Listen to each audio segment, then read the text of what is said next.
Halo, kenalin nama saya Milan Nur Sandi, saya dari D4 Desain Grafis dan ini rekan saya. Muhammad Akmal Falahi. Nah, di sini saya ingin memperkenalkan klien kita, UMKM dari Surabaya, namanya Bailin.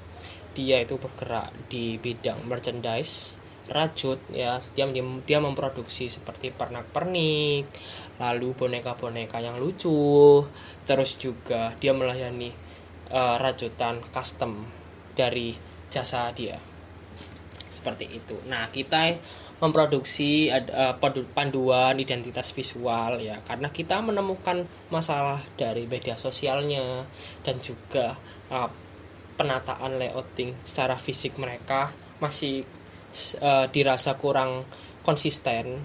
Jadinya kita membuat beberapa aset-aset penting dalam media sosial dan juga aset fisik yang mungkin bisa diterapkan secara berkelanjutan oleh Bailin kayak gitu. Nah, yang pertama kita melihat bahwa Bailin masih punya logo yang kurang relevan sebelumnya. Jadi kita membuat logonya terlebih dahulu. Nah, logo ini kita buat semenarik mungkin. Dia punya maskot berupa bebek kuning yang lucu. Lalu juga kita tetap menerapkan maskot dia itu punya mood yang lembut, unik dan juga lucu karena memang produk yang dihasilkan Bailin itu kan berupa hal-hal yang Gen Z kan, yang imut-imut gitu kayak gitu. Jadi logo ini tuh kita lebih autentik dengan dan menghidupkan energi mereka secara visual kayak gitu. Nah, ini adalah beberapa warna bila logo ini digunakan secara digital atau dicetak ya. Oke, next. Nah, ini adalah ada 4 hal yang penggunaan logo yang salah ya teman-teman. Ya, ini bisa dilihat sendiri. Next. Nah, ini adalah area aman logo. Area aman logo adalah penataan layouting logo, di mana logo itu tidak boleh berdekatan dengan aset yang kita buat atau aset yang ditambahkan oleh penggunanya kayak gitu. Jadi kita punya jarak minimal di sekitaran logo itu 25% kayak gitu. Secara diameter 25% ya teman-teman. Oke, next. Nah, selanjutnya adalah warna. Kita membawa warna mood yang tetap menarik secara pastel ya. Lalu juga lucu juga karena memang warna sebelum yang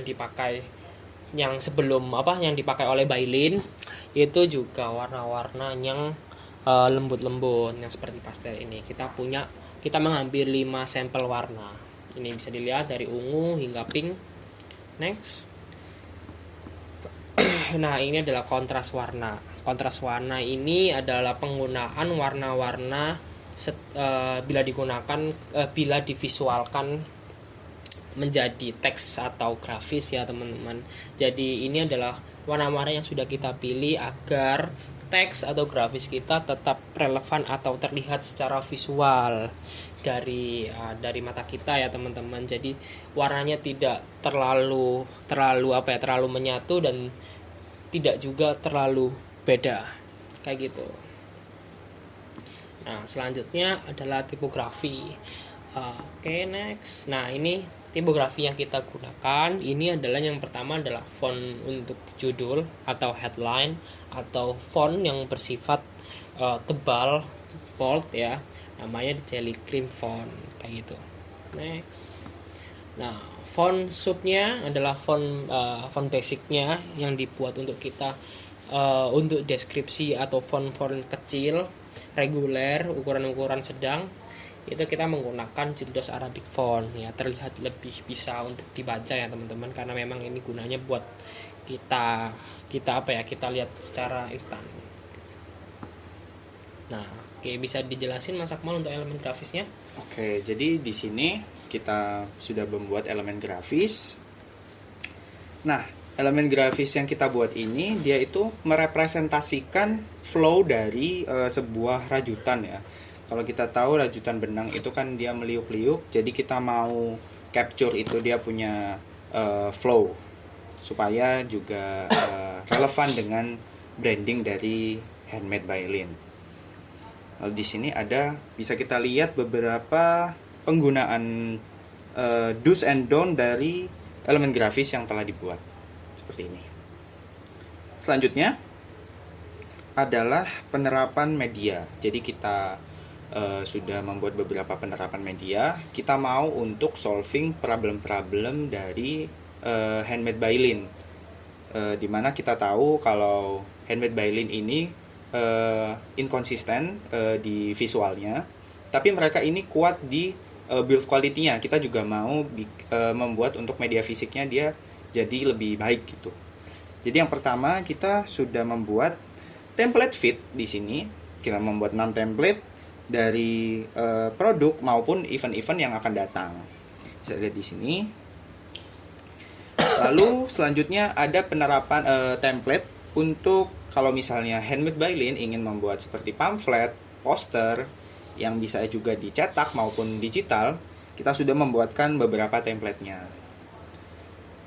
Lalu selanjutnya tidak hanya sampai di feed saja, tentunya kita juga membuat Instastory untuk kebutuhan recap event. Lalu kalau by Lin ingin mengadakan Q&A dengan customer-nya, dengan para audiensnya, kita juga menyiapkan template Q&A. Dan yang terakhir di Instastory ini kita punya template untuk live report. Kalau semisal by Lin lagi ada di mall, lagi ada event acara gitu, jadi audiensnya bisa tahu, oh lagi di sini nih, begitu. Selanjutnya ada Reels dan Short. Jadi ini template-nya untuk thumbnail di Instagram maupun di Short, ataupun di TikTok juga ya. Lalu yang selanjutnya kita juga nyiapin media fisiknya teman-teman. Jadi di sini kita siapin box untuk package dari produknya yang bisa dikirim nanti ke customer yang membeli produk dari Handmade by Lin. Lalu tak lupa juga ada gratitude card ya. Ini jadi nanti dia satu paket dengan boxnya gitu. Lalu yang terakhir kita memiliki merchandise berupa stiker.